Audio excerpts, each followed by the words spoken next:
Ketua Umum Lembaga Swadaya Masyarakat, atau LSM Komite Pemantau Pembangunan Nasional, atau KPPN Provinsi Bengkulu, Yoyon Marconi, akrab disapa Oyon, mempertanyakan keputusan BPBD, atau Badan Penanggulangan Bencana Daerah Kota Bengkulu, yang menyimpulkan ambruknya tiang pancang, atau sheet file objek wisata Kota Tua, di Kelurahan Pasar Bengkulu, Kecamatan Sungai Serut, karena faktor bencana alam.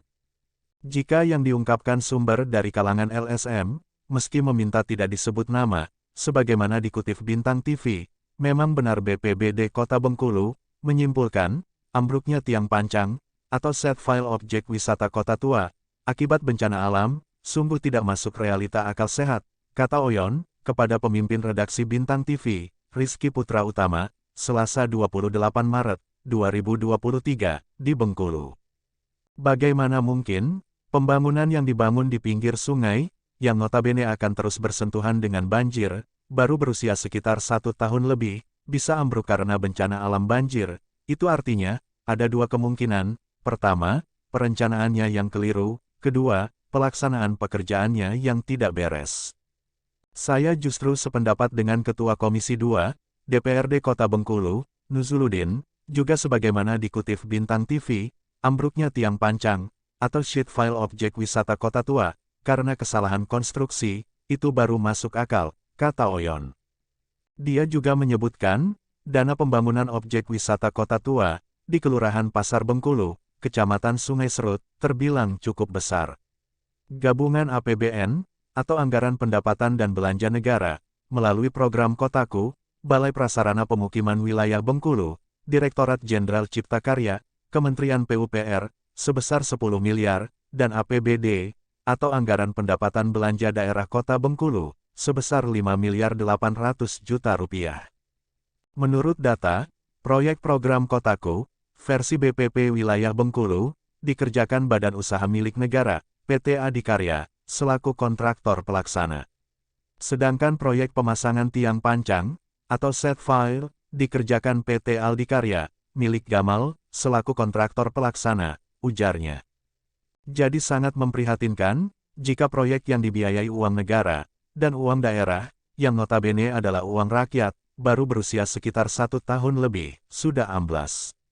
Untuk itu, melalui surat resmi, LSM KPPN Provinsi Bengkulu, secepatnya akan meminta Kejati, atau Kejaksaan Tinggi Bengkulu, untuk mensikapi kasus objek wisata Kota Tua, tegas Oyon. Terpisah, menurut mantan Kepala Dinas PUPR Kota Bengkulu, Dr.